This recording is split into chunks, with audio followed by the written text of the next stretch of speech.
Nga kjo balë të kësaj toke, me një grusht e shtryt e fort.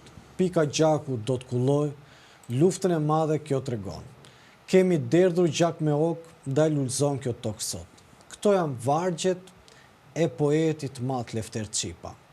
Vargjet të cilat personifikojnë mjaft mirë se çfarë ka ndodhur me tokën shqiptare. Çfarë ka ndodhur me individët apo heronjtë e kombit shqiptar dhe me intelektualët shqiptar, të cilët për të gëzuar këtë tokë, për të gëzuar këtë pavarësi, kanë derdhur gjak, kanë sakrifikuar jetën e tyre, kanë sakrifikuar pasurinë e tyre. Gjithë vëmendja në fakt kanë ngelur dhe ka qëndruar se çfarë po ndodh në Hag. Janë 4 prej njerëzve cilët kanë pasur jo vetëm poste si komandant, por kanë pasur edhe historinë e tyre në luftën e UÇK-s. Ashim Thaçi, Kadri Veseli, Jakub Krasniqi dhe Recep Selimi. Tashmë po përballen në gjykatën e Hagës, mbi një proces i cili në fakt ngresh shumë pikpyetje. Po sikur mos mjaftonte vetëm kjo, ajo se çfarë shqetësohet më shumë është pretenca e prokurorit të Hagës, i cili ka kërkuar 45 vite për secilin nga komandantët të Hag. Por kjo ngre shumë pikpyetje mbi çfarë po ndodh në atë proces, por ngre edhe pikpyetje mbi njollosjen që po i bëhet luftës së UÇK-s. Ne e dim mjaft mirë që lufta e UÇK-s ka qenë një reagim historik. Ka qenë një reagim kundrejt padrejtësive, kundrejt pushtuesve serb, kundrejt masakrave serbe dhe kundrejt përdhunimeve që kanë bërë ushtarakët serb. Dhe ka qenë e pashmangshme ky reagim, i cili ka nisur që në vitet 90, por më pas ka marrë pikën kulmore tek masakra e familjes Jashari, dhe aty UÇK-ja pati guximin për dalë publikisht me fytyrë dhe për të lajmëruar lëvizjen e vet.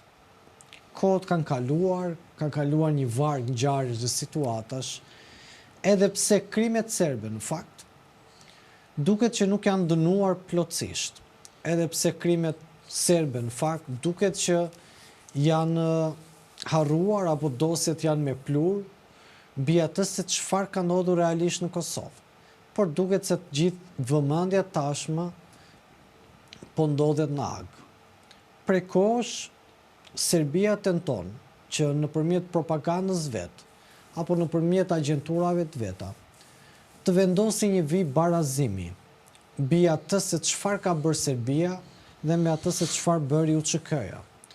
Por në fakt ne e dim mjaft mirë që UÇK nuk ka gjyq që e gjykon. Dhe liria nuk mund gjykohet, ajo vetëm kuptohet edhe përjetohet. Për të folur për të çështje, në fakt, kam kënaqësinë të kem kolegun tim Anëri, i cili ka pasur një udhëtim në gjykatën e Hagës. Do të mundohemi, duke qenë se e patëm të pamundur për një çështje teknike, po tani ne s'kemi çfarë i bëjmë këtyre. Për të folur në fakt që na fillesat, si nisi udhëtimi për të shkuar drejt Hagës, dhe më pas për të kuptuar se çfarë ka ndodhur brenda dyrëve të Hagës, përjetimet që ka pasur si qytetar, se mbi të gjitha para se të jetë gazetar, është qytetar në radhë parë, është individ, dhe për të kuptuar edhe aktorët e tjerë, kush prej familjarëve ishin aty të komandantëve të Hagës, kush ishin funksionarët e tjerë, çfarë ndjesie kishte brenda sajt kafazi, po them në thonjza, simbolike. Ajo është një godin, një institucion, por po e marrin kafazin e gjykimit. Për këtë do të pyes Anërin, se Flogertin do ta pyesim një ditë tjetër, me radhë kemi këtë punë. Po të pyes një ty Anëri, se ty të kemi më të unë të kishim marrë dhe Flogertin sot se çfarë fola. Tani kjo gjë iku. Herë tjetër Flogertin. Tani më thuaj njerë si të lindi ideja për të shkuar aty. Tani si hapa sapi. Atë të nisë se Flogerti është figura kyçe, me fjallë Do me thënë Chelsea për të udhëtuar në Hag ishte Flogerti. Jo, Flogerti ishte nisur për në Hag dhe po pim kafe krejt rasisht këtu afër ambienteve të Zyrës, po bëri mohabet, ja po ike atje për këtë situatë. I thash, pse s'më the, a kupton, kështu lindi ideja. Pse s'më the se dia që do vije, a kupton? Edhe Regjia kaloi pak tek Andri se ai duhet na shpjegojë ç'më bani mua kot. Edhe ikim, se ishte çështje dhe organizimi, se me sa më shpjegoi Flogerti aty ishte pak e vështirë, se në fillimisht si kishte dy ambiente, pra një media room, një galeri. Galeria ishte një ambient ku përballë galerisë ambienti ishte mbi sallën ku mbaj gjyqi, si thua, seanca gjyqësore e radhës, dhe aty ishin pra gjyqtarët i kishin përballë dhe përbri në krah të djathtë tonin ishin 4 krerët UÇK-s, në krah të majt tonin ishin prokurorët e gjykatës speciale, prokurorët special. Ikim sepse ishte çështje organizative, sepse njëri lart. Ideja është, me thënë drejtën, ta them sinqerisht, për shkak të asaj të ndjeja më shumë si detyrim, jo si Detyrë profesionale. Detyrë, po ishte jo profesionale, ishte detyrim personali imi, me mendoja si detyrim personali në fillim.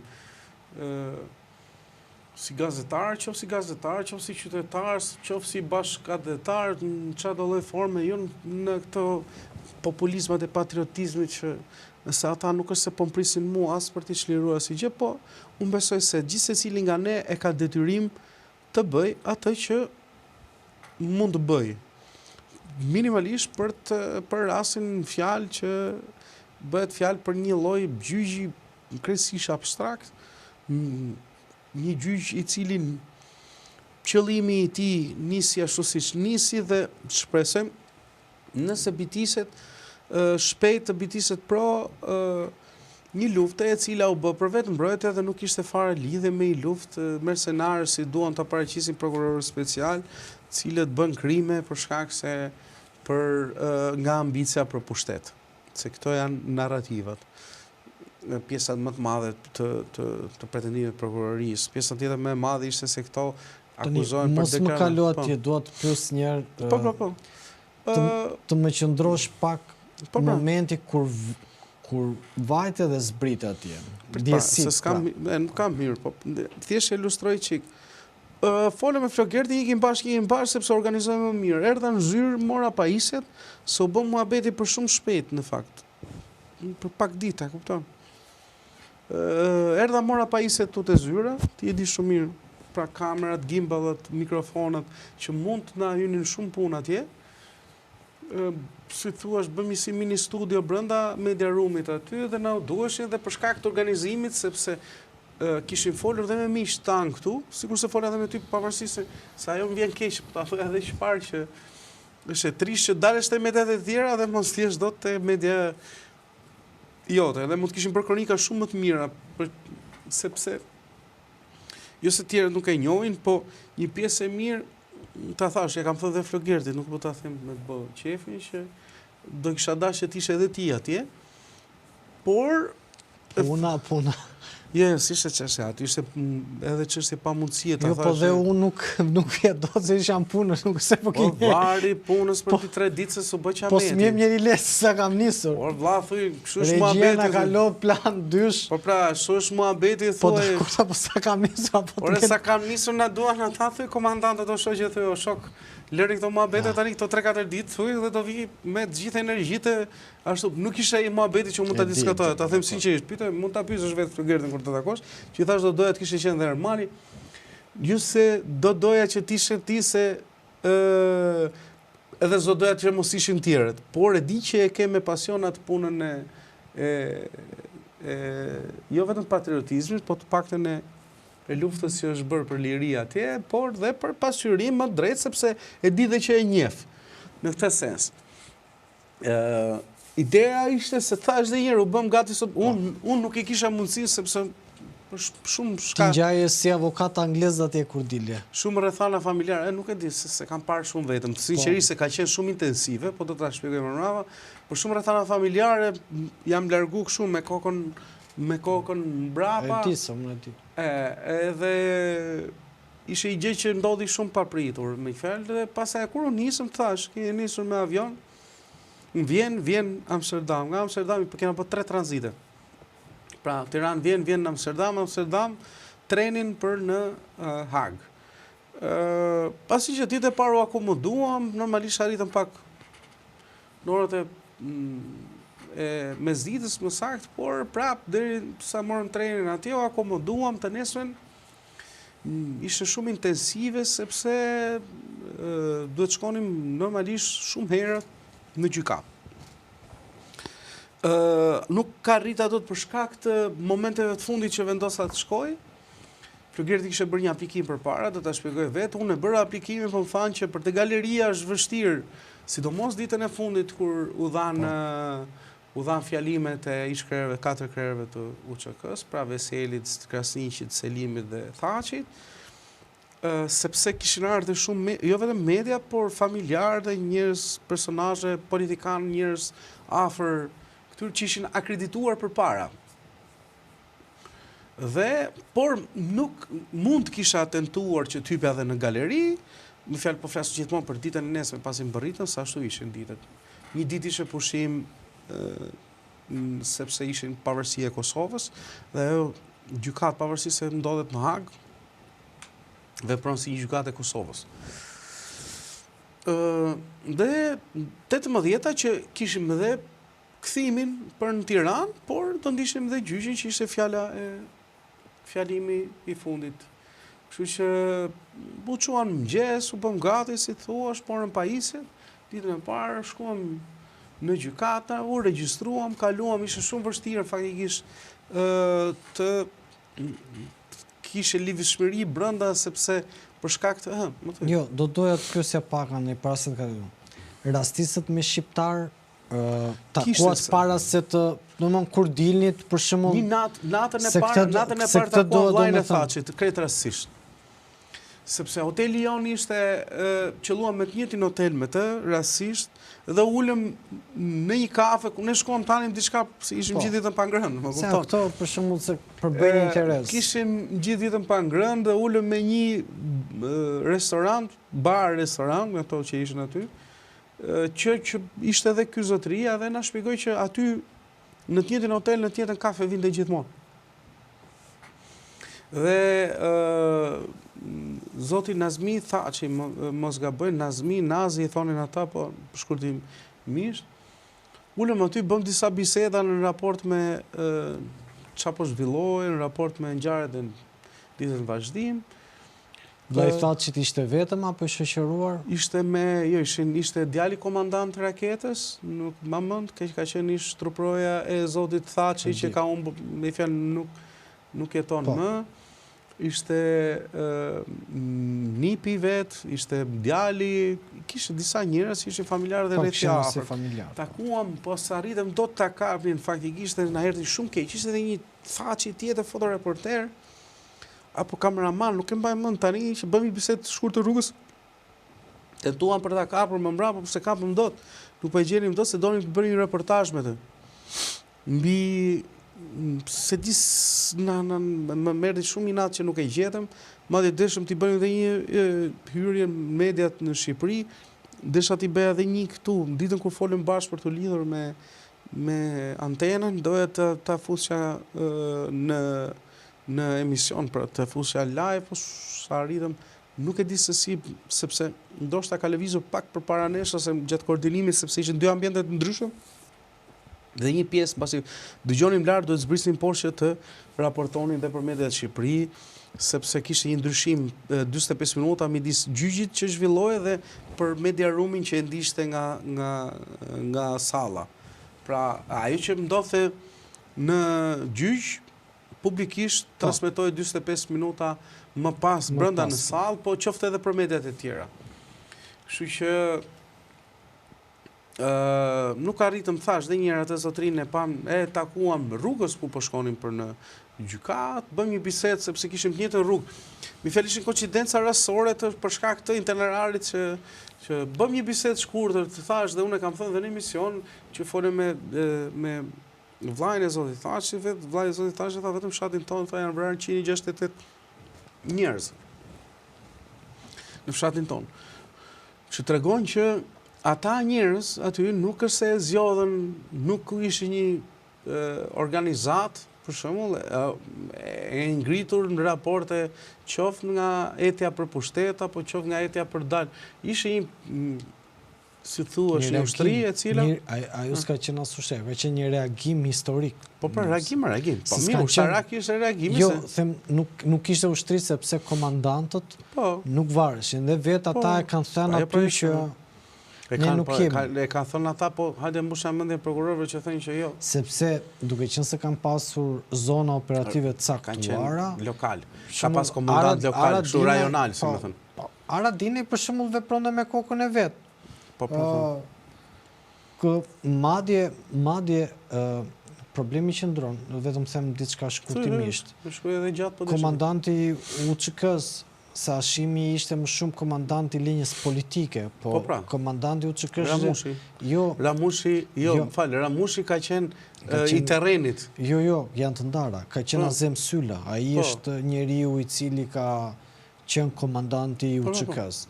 Të gjithë këta bashkëvepronin. Ramushi për shkak të gjyqit që kaloi, po them, ishte i terrenit, ndërsa Thaçi ka qenë komandanti politik i ndërkombëtarëve më saktë, ai që mbante lidhje me ndërkombëtarët kryesisht. Pra, Thaçi ka pasur një rol tjetër më shumë politik, pra ka pasur të linjës politike, dhe në thelb mendoj që aty ka, do më thënë, po të shikosh edhe deklaratet që i kemi ndjekur, ka shumë informacione cilat japin dhe tregojnë mënyrën se si. Por ai që ishte interesante ishte ndjesia, me fjalë ishte. Këtë do të pyesja, çfarë ndjesi e kishe kur takove vllain e Thaçit, çfarë përjetimi kishin ata si familje? Problemi me fjalë, një zëri, këdo që takohej një zëri, kishte një lloj pakënaqësie që ishte shumë me theksuar. E kishin pakënaqësi në raport me gjykatën e Agës, apo e kishin me padrejtësinë në kontekst? Me gjykatën, po me prokurorët në thelb, që janë, po, pakënaqësia buronte nga fakti se prokurorët e special kanë 2 vjet e gjys që i mbajnë në paraburgim ish krerët e UÇK-s pa asnjë provë ekstra. Pra, pas një periudhë saktuar, madje edhe gjykata atje thoshin nuk ka kërkuar prova dhe këta nuk kanë dhënë asnjë provë ekstra. Pra kanë hetuar dhe plus kanë kërkuar afate hetimore, kanë te kalim të afate hetimore se janë 5 vjet e gjys ata që mbahen në paraburgim në gjykatën speciale. Dhe prokurorët nuk kanë sjellë asnjë provë të re prej 2 vjet e gjysmë. Madje ka pasur reagime të gjykatës, se ne nuk kemi thënë as për mediat, ka pasur reagime të gjykatës që çfarë po bëni me provat, pse po shtyhet, pse po mbahet peng gjyqi. Nuk është kjo retorika që kanë përdorur, po kanë përdorur retorikë si padyshim. Patët mundësi takonit familjarët Kadri Veselit, Jakub Krasniqit apo Recep Selimit? Mos gaboj, ka qenë bashortja e Recep Selimit që bëri intervista atje, ka qenë dhe bashortja e Kadri Veselit, që erdhën, nuk është se patën një qase me ta, të thash dhe njëre, për shkak se u bën, ne ishim shumë të angazhuar me mediat, ne u munduam më saktë. Me aq sa kohë kishim mundësi, sepse për ashtot darkën që janë emisionet e Prime-it që do të jenë fizikisht, do të kërkojnë fizikisht ose ndoshta një promoncim krejt shkurtër, u munduam që me një sër media që ishin në Shqipëri të kishim një lloj raportimi korrekt mbi atë që po ndodhte. Problemi më i madh që thash ishte se u mbisje shumë kohë. Pra vajtja lartë, zbrisje po shjepe një deklarat, ose deklarat për medias, po them deklarat për intervistë për media dhe do të gjishe prapë të të gjyqi, po munduam duke qenë 2, dhe kjo ishte zgjedhje, ishte më shumë strategji se sa zgjedhje, ishte strategji praktike, nuk ishte më shumë domosdoshmëri, si thuash, gjëja, por... Andrej, Familjarët thash dhe njerëz që për ta kthyer në fal. Ishin fali ishin mirë, me fjalë kishin një lloj mirëpritje jashtëzakonshme, kishin një lloj pakënaqësie që kuptohet shkak situatës, sepse ndodhen ish-krerë të UÇK-s. Aty kishin ato jo vetëm pakënaqësitë në raport me një gjyq, pse po i ndodh te gjyqi, po pakënaqësitë nga mënyra se si po zhvillohej apo pretendime prokurorisë speciale. Sa ata janë gati 5 vite aty brenda. 5 vite gjysmë, më kanë më shumë se 5 vite, 5 vite gjysmë. 5 vite. 5 vite gjysmë. Dhe pakënaqësitë kanë qenë në raport me pretendime prokurorisë, pakënaqësitë kanë qenë në raport me kërkesën për pretencën më saktë, që është 45 vite për secilin prej tyre. Që është më madhja edhe ndonjëherë për të gjithë këta që janë edhe në Serbi, për të gjithë ata që janë Shikoj, ja të kërkoj pak këtu se kam bërë një shkrim edhe vetëm sa të kërkosh ti të dhënia dy gjëra të vogla në raport me atë dhe ai që ishte e bukur. Se këtë që më ngacmove ti do them, po. Ai që ishte më e bukur, kur ta gjesh më thuaj që e gjeta. Ai që ishte më e bukur është se në fakt politikisht për shembull është Serbia ka dënuar dhe Clinton, ka dënuar dhe Albrightin, ka dënuar dhe Tony Blairin, më kupton, ka dënuar dhe komandantë tjerë që u ndërmorën si thuash aksion për bombardimin e Serbisë, dhe kur vjen puna në Serbi, këta janë të gjithë dënuar, qoftë edhe zoti Thaçi që u dënua. Por ajo që është më e trishta është se këta janë të dënuar nga shteti serb, po tani po kërkojnë të dënojnë dhe një gjykatë që po ta quaj gjykatë europiane se sa për të plotësuar atë që më theti me krimet serbe. Tani të flasim me fakte për atë se çfarë ka ndodhur në Hag me trupin politik dhe ushtarak që udhëheqi genocidin dhe krimen në Kosovë. Sreten Lukić, komandanti policisë serbe në Kosovë, i shpallur fajtor për krime kundër njerëzimit, u dënua me 22 vite, më pas me 20 vite dhe u lirua në vitin 2021. Nikola Sajinović, zëvendës kryeministri i Jugosllavisë, pjesë e kupolës politike që koordinonte operacionin në Kosovë, u dënua me 22 vite të reduktuar në 18 vite. Vlastimir Dordević, njeriu i policisë që mbuloi zhdukjen e trupave civilve, u dënua me 27 vite, më pas me 18 vite dhe u lirua pa vuajtur dënimin e plot. Nebojska Pavković, komandanti ushtrisë jugoslave në Kosovë, u lirua pak para se ndronte jetë. Dragoj Ljub Ojdanović, shef i shtabit përgjithshëm, u dënua me 15 vite dhe u lirua shumë herët. Pra, këta që flasim në anë sot, këta kanë qenë arkitekt të dhunës shtetërore, jo figura as periferike, por kanë pasur dënime të kufizuara, kanë pasur ulje në apel dhe lirime të parakoshme.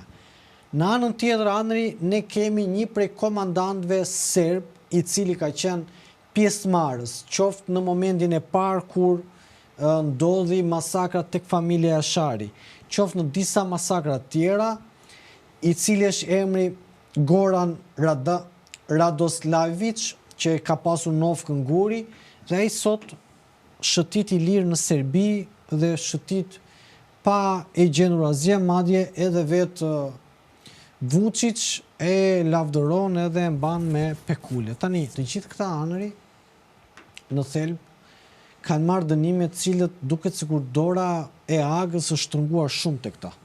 Sepse këta kanë mbuluar trupa civilësh, kanë vrarë civil të pafajshëm, kanë ushtruar terror psikologjik popullin e Kosovës dhe në fund ditës kanë pushtuar një tokë që nuk ishte e tyre. Dhe po të shikosh dënimet e nivelit politik dhe ushtarak kanë qenë 20 vite, 18 vite, 15 vite lirim parakoshëm. Në këtë kontekst qëndron ai mëllev që kanë, jo mëllev, mbasi s'është pa ai nerv reagimi, që kanë mbi padrejtësinë. Edhe për më shumë që një prej komandantëve famkeq serb që e ka pasur Novkën Guri, i cili ka qenë i pari kur është bërë masakra mbi familjen Jashari për qenë aty prezent, ka qenë i pari kur vinde, sa herë që kishte masakra, ky vinde i pari inspektonte, hendet i lirë dhe nuk ka pasur asnjë dënim. U kshi noti anëri dhe për opinionin që na ndjek, është nga mendimtarët dhe filozofët më të mëdhenj që ka prodhuar Kosova dhe Shqipëria. Ai u lirua nga burgu i Dobravës dhe sa u lirua, agjentura serbe e mori dhe aty nuk është gjendur akoma as trupi sot. Dhe u kshi noti, thoshte, kur gjykata, pra, ndërkombëtare, edhe në këtë rast Hagës, humbet lidhjen me të vërtetën historike, atëre kthehet në akt sundimi dhe akt çlirimi. Gjykata e Hagës sot që ne flasim e ka humbur të vërtetën me lidhjen historike çfarë ka ndodhur në Kosovë dhe po shërben se një akt sundimi dhe jo si një akt çlirimi. Prandaj është shumë e rëndësishme dhe prandaj i mirë kuptoj familjarët e komandantëve, sepse nuk mundet që të ketë një baraspesh. Jam dakord që kjo është vetëm pretenca e parë e prokurorëve. Por fakti që kanë kërkuar aq ka një qëllim se nuk është. Por ka dhe diçka dhe bën sens në atë që do diskutojmë së bashku. Jakub Krasniqi ka qenë zëdhënës i UÇK-s. Zëdhënës i Miloševićit ka qenë Vučić. Ku ndryshojnë? Ky duhet marri 45 vite, kurse ky tjetri të udhëheqi Serbin edhe mos të kaloj një herë nëpërmjet procesit të Hagës. Zëdhënës unë, zëdhënës ti. Pse duhet ndryshojmë ne? Kur s'ka kapur një armë me dorë Jakub Krasniqi? Ka disa, dhe si mundet, ne mund të jemi të dy, kemi bërë një krim. Po s'mund marr 45 vite unë, 45 vite ti, 45 vite një bashkëpunëtor tjetër. Të gjithë njësoj. Kjo ty ta ka vrarë syrin në sensin se ti e kishin fut njësoj. Në sensin që je marrë me çështjet këto. Të katërt kishin njëjtën pretencë, pra i kishin një lidhje. Në fakt nuk ka lidhje shkaqësore midis njëri dhe tjetrit, por as midis këtyre me edhe pozicionet që kanë. As pozicionet, po ky është problemi, pra që i kanë fut të gjithë një kallëp, se ai thash dhe ai gjyq nisi si gjyq politik dhe do përfundoj gjyq politik. Problemi është që për ajër për këta. Kjo është gjithë logjika. Ajo që doja unë të theksoja se midis në rjeshta dhe avokatet e zotit Thaçi në gjyqën shprehën se dhe Shesheli, që e bënin lidhje Vojislav Shesheli, kryeministri serb, kur ishte puna sepse këta kryesisht akuzojnë se kanë bërë deklarata me fjalë deklarata kriminale që nxisin krime lufte. Po në fakt nuk ishin lidhje fare, sepse deklaratat kriminale, për shembull, i bëri Shesheli, ishin deklarata për spastrime etnike, për Serbinë e Madhe, se nuk kemi para të artikuluar njëri në Kosovë për Kosovën e Madhe. As deklarata për spastrime etnike, sepse lufta nuk bëhen në Serbi, bëhen në Shqipëri, këtë spastronin ata, vetë në tyre. Kështu që dhe kur erdhi puna Shesheli për 2 raste, për shembull për atë të Kroacisë dhe të Bosnjës, nuk u dënua, pra u shpalli pafajshëm, sepse nuk lidhte shkak pasojë veprimet, kurse për rastin e kroatëve të Vojvodinës u dënua me 10 vite burg, më kupton, që për ato u shpreh, sepse u shpreh në parlament për spastrim etnik, ndodhi spastrimi dhe lidhën shkakun ata me pasojën. Dhe kjo ishte, pra, kur vjen puna, Shesheli nuk arrin dot e dënon 10 vjet për një luftë që nuk ka ndodhur fare në Serbi. Edhe si bëri 10 ai bëri shumë pak. Jo, ai ishte 11 vjet me paraburgim dhe doli për shkak të viteve paraburgimit edhe pritim më, po prapë u dënua 10 vjet. Ne kujtojmë Miloševićin, ishte i pa dënuar për shkak se humbi jetën në burg dhe nuk arriti ta dënonin. Tani kemi Milošević pa dënuar. Aty të gjithë ata që përmendet ti, kemi Shesheli që dënon me 10 vite burg. Dhe presim nga këta që luftuan për liri dhe për të mbrojtur familjen vëllezërit, motrat, familjen, kombin dhe veten e tyre, se ne harrojmë që në fund ditës edhe të shkon sakrifikonin jetën këta, më kupton? Nuk është se i kishin, nuk i quan në një trajtim të veçantë që po do bënin qef. Shkuan, të sakrifikonin jetën e tyre për atë dheun. Dhe këtë nuk e lidh dot me një qëllim që këta shkuan të vdisnin që nesër të ishin të ishin kur merr pushkën që shkon në luftë nuk e di a do jetosh apo jo më të mendosh. Më thënë, njeriu, sidomos në situata emergjente, nuk mendon për lavdin. Gjën e parë është që si do mbijetoj dhe ata ishin situata, domethënë, ne flasim sot nga studiot ngrota apo po them nga ambiente të rehatshme, por duhet kuptojmë që atyre u kërciste kur unë kam qenë në Drenitë Sanëri, po të ndaj diçka personale, dhe më tregonte një prej familjarëve aty, na shikonin serbët në mal, se këta zhvendoseshin drejt malit, sepse ata hynin, dhe edhe pse ata identifikonin që ishin fëmijë, tha, për na trembur na kudisin me kallash. Pra, neve tha, domethënë jemi rritur me një terror psikologjik, domethënë imagjino ti je i vogël, ti jesh marrë që ti je shpëtor se të kanë thënë që po vinë të vrasin, masakrojnë, dhe ata për t'i trembur akoma më shumë i gjuanin me kallash. Në domethënë të kapin plumbat, domethënë është katastrofë. Atë jo më pak shpare thash atë që këta kanë pas vetëm fshatin e tyre 168 të vrarë nga ushtarë serbë, se kjo gjë lindi si vetëmbrojtje. Nuk ishte organizuar, pra nuk u sulmoi ushtarët nga Kosova, pra ushtria qendrore e Kosovës sulmoi palën serbe se po kërkonin diçka. Ata ishin të sulmuarit, të dhunuarit, të vrarët dhe të spastruarit. Kishte genocid, kemi gra me qindra mijëra gra dhe fëmijë, cilët kanë humbur jetën. Ke masakrat pas barura akoma. Patjetër me barre masive. Sepse neve harrojmë që janë... Dhe këto diskutojmë, po tani që ta kuptojmë për të mos dalë tek historia, që ta kuptojmë. Gjithë kjo bëhet, ta thash dhe njërë, është e vetmi metodologji që ti nëse do ta zhbësh, ta delegjitimosh luftën për pavarësi dhe pavarësinë e Kosovës, do godasësh ata që e bën, që e luftuan. Më kupton? Për treguar se ja, kjo luftë u bë nga disa antarë organizatash terroriste, kjo luftë u bë është jo legjitime, më saktë, kanë qenë më shumë kriminal lufte se sa nuk ka qenë luftë për pavarësi, kontekste tjera, pasaj nëse ata dënohen realisht Serbia mund të kërkojë vërtet të ketë pretendime qoftë për pavarësinë, qoftë edhe për mënyrën se si është trajtuar, se si u shpar historia. Pra, kjo më shumë se sa, të fakt, në raport me prokurorët, më shumë se sa gjyq duket më shumë agent për një diçka më të madhe se kjo. Kam një kurështje.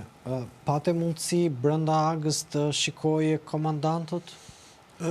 Po, ishin poshtë në sallën e gjyqit. E para është njërë si të dukeshin? Ishin të qetë, faktikisht, psikologjikisht, mu duken okej, ndoshta për shkak të kohës që kanë qenë aty, por më vjen, jo, e kuptojnë dhe ata që kjo s'ka lidhe më për një gjyq.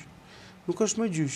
E kuptojnë ata që nuk është më situata. I të katërt apo? Të katërt, të katërt, ishte Thaçi, Selimi, Jakub Krasniqi Veseli dhe Krasniqi. Kështu ishin të pozicionuar në sallë. Dhe ashtu janë bashkë me avokatët, asistentët. Do më thënë, kjo është kurështja ime, se kam iden të linin ti takoje, apo nuk do?